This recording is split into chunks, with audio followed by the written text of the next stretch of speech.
Thank you. Okay. Is this on? Yeah, wonderful. Thank you. So let's talk about romance. I think 1 hour away from lunch, the perfect time to talk about romance.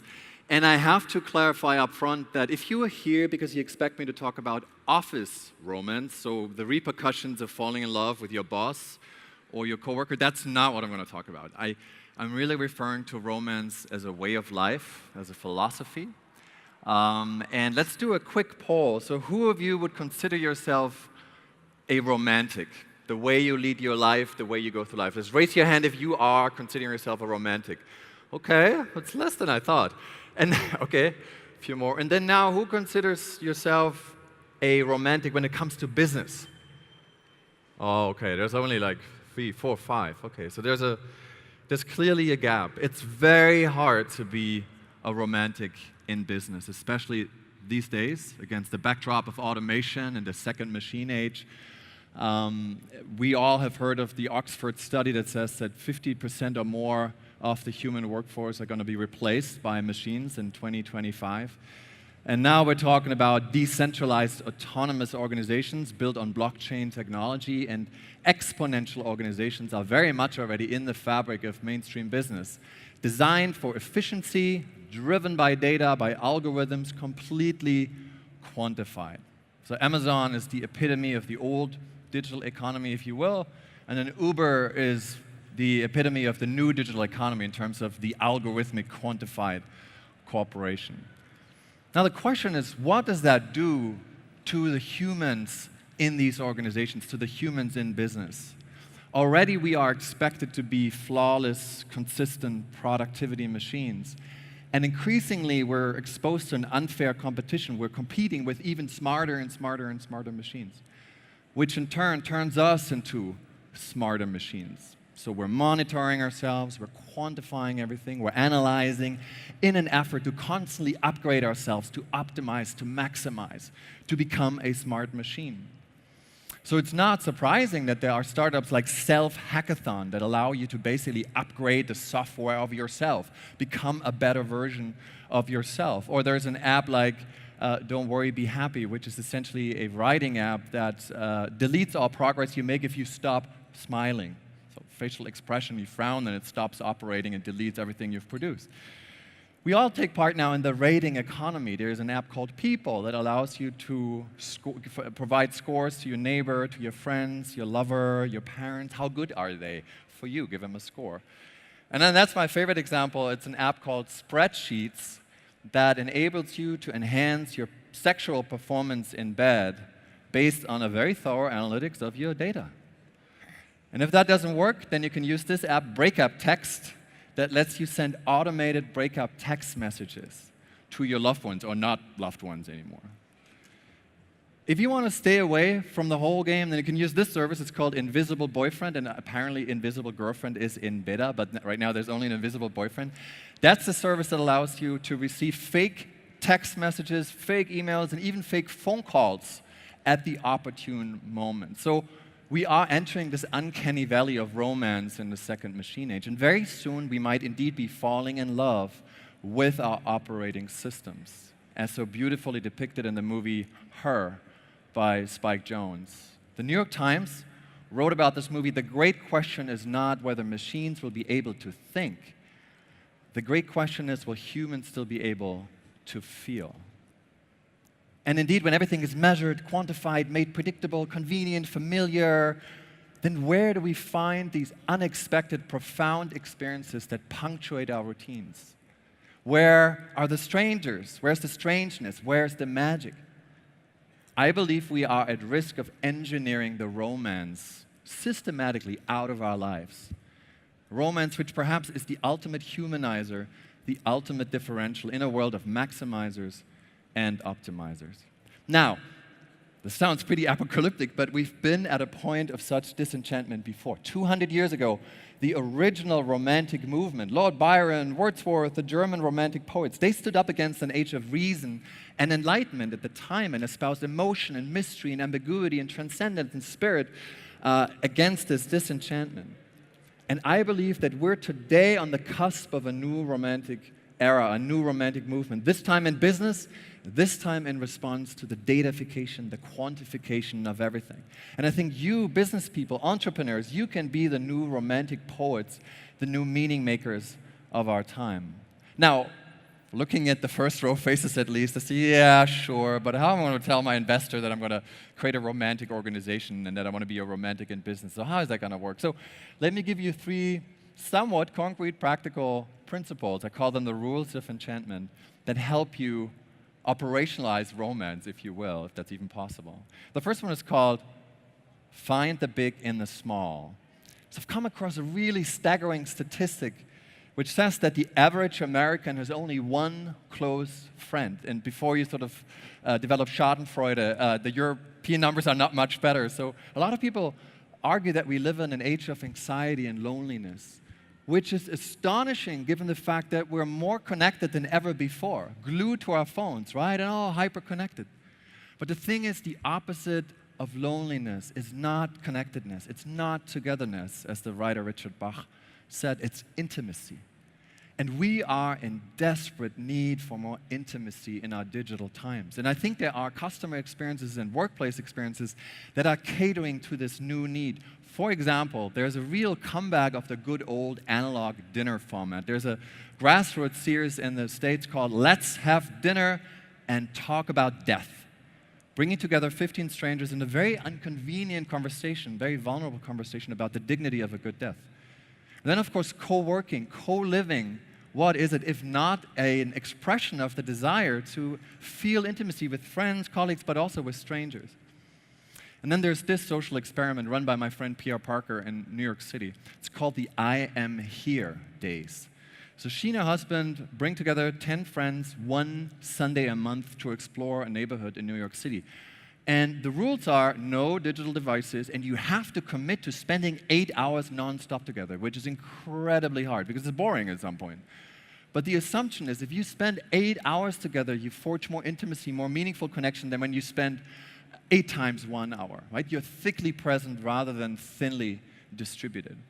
And that principle is also at work, I think, in the art world, especially in performance art. The performance artist Marina Abramovic exhibited this in her show, The Artist is Present, where she sat across from one visitor at a time at MoMA in New York, 700 hours nonstop, celebrating vulnerability and intimacy. Amnesty International just recently launched a campaign called Look Into the Other's Eye, where a refugee and a resident basically look into each other's eyes for a while, fostering vulnerability and intimacy. And then there's slow marketing, slow food, and slow entrepreneurship, and all these things that are popping up now that are celebrating presence. I mean, you don't have to go to these extremes. It's an ad that literally shows how paint dries. Not everybody liked it, as you can see from the tweet, but it's definitely a trend, like slow marketing, celebrating presence. Now, some of you might think, this sounds really nostalgic, right? Are we going back? It's sort of backwards. But nostalgia is often misunderstood as a longing for a time gone by, when in fact it comes from the Greek term nostos algos, which means pain from an old wound, a longing for home, for something essential, something profound that we seem to have forgotten, that we seem to have disconnected ourselves from. And there are more and more products that are playing with this kind of nostalgia and designing for it. Moleskine, for example, celebrating emptiness in an age of abundance. Or the rise of the curator, the concierge, right, who treats us as unique, subjective individuals and offers us an escape path from the algorithmic recommendation engine. And I'm not against technology. In fact, technology can be very romantic in that sense. My favorite example is Forgotify. It's an app that allows you to discover and play the 4 million songs that have never been played on music streaming service Spotify. So it uses an algorithm to turn against an algorithmic world, to create a platform for the strange, for the quirky, for the romance that awaits you at the end, at the lonely end of the long tail.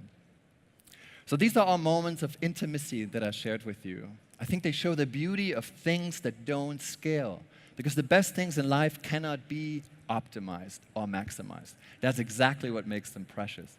And it's the small moments of attachment, as every relationship researcher and marriage researcher will tell you, that really foster a successful, lasting relationship, not the great gestures. Principle number 2 is called keep the mystique. Kind of counterintuitive, because right now everybody's touting radical transparency, knowing, so we can deliver with the utmost precision to our customers. But because that's the case, I believe secrecy and mystery make experiences meaningful again.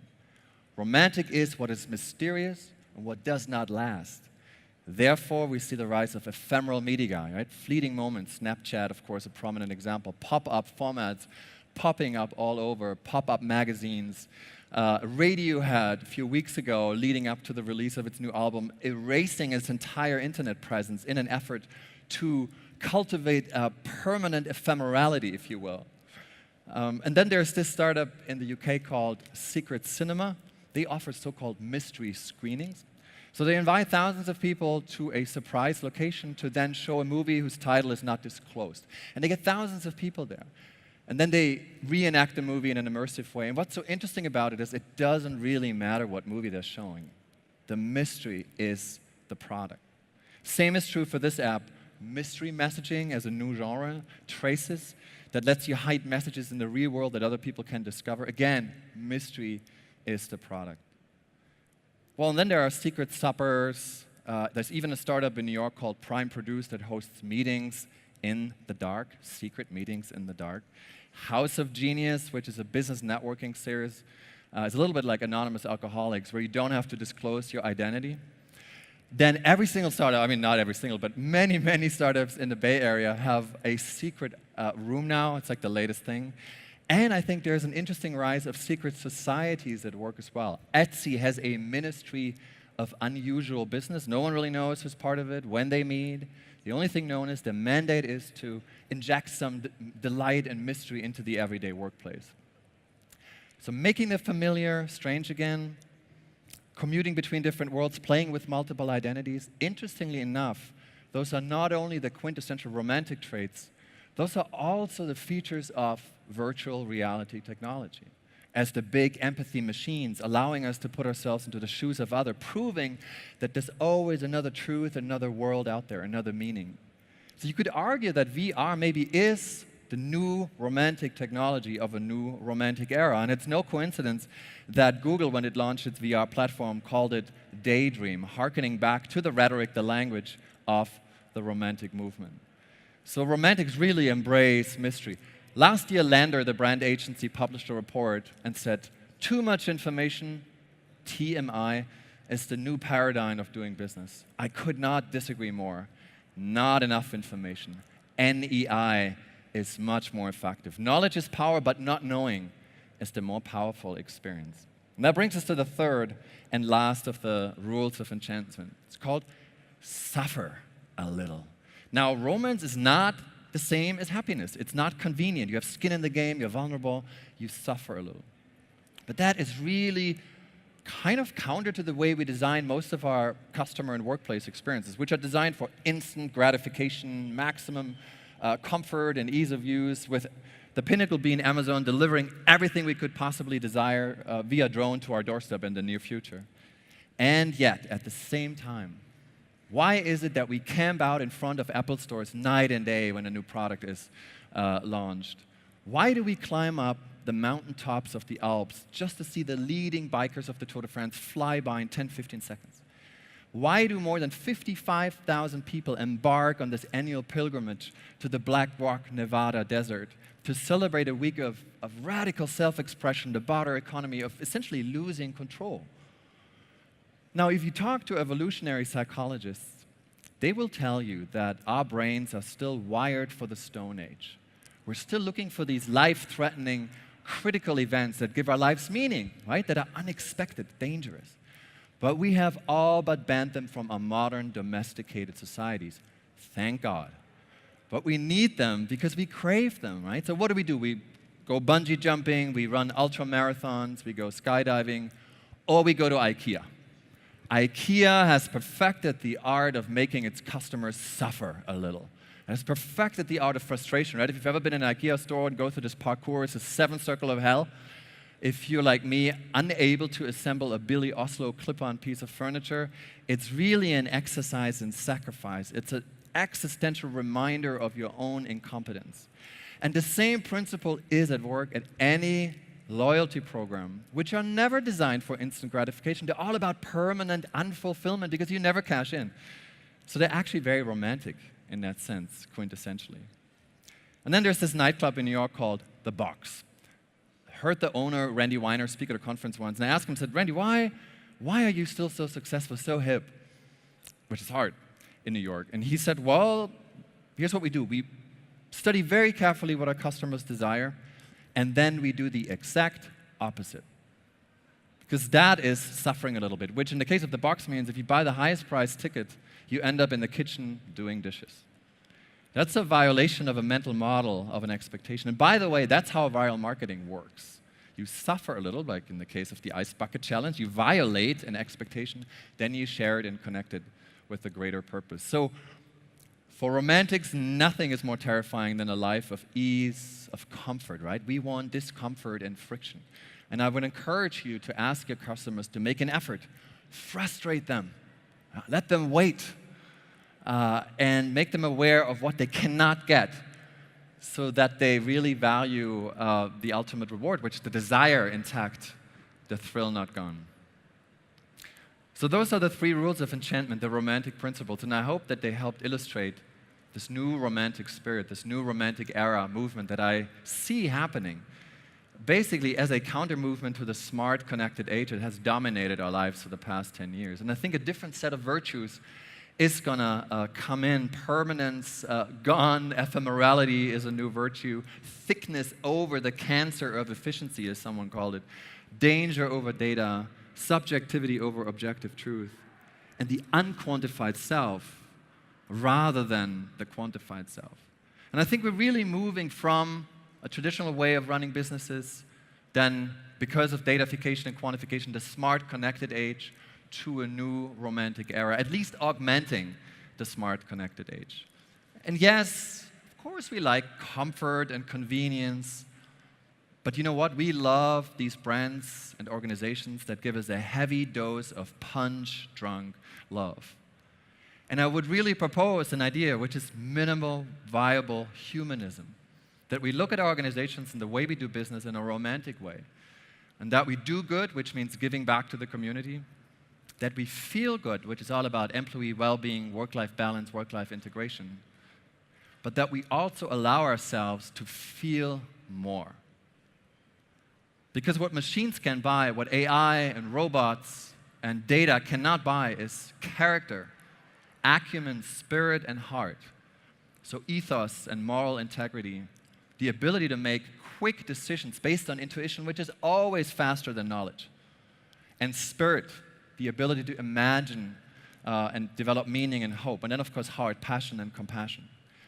And the beautiful organizations that I want to build, the romantic organizations, I think, to use this 2x2, they sit here, right? We need more artistry, more imagination, more subjectivity, more unquantified self, not just efficiency, because we're really dehumanizing our organizations. Now, the ROI of romance, if you ask me, is more romance. But I also think it's good for innovation, and you make sure that you have customers who really love you by not just giving them solutions to problems, but really making them fall in love with you. So I would urge you to fight for your right to romance. It's a human right. Let's not just design for convenience, but for friction. Let's use data not just to demystify, but to mystify. And let's create things that are not only useful, but also more beautiful. Now, how can you begin? This is a quote by William Wordsworth. To begin, build romantic muscle. You can, of course, apply those 3 principles that I shared and see what happens tomorrow in your organization. You can also join the Business Romantic Society, which is, of course, a secret society. I found it. We host dinners and gatherings. Send me an email if you want to join. And I think at the very, very least, I just encourage you to go back to your organizations and just reframe the conversation about romance. When someone says, oh, you're romantic, it's just an idea, it's just a feeling, you're romanticizing, it's good. That's an integral part of business, it's an integral part of our being human, and it's incredibly valuable. So I'm a business person, but I'm also an unapologetic romantic, and I believe the world would be a better place if we had more romance in our lives. And I think we can and we must find it and create it in and through business. Thank you very much.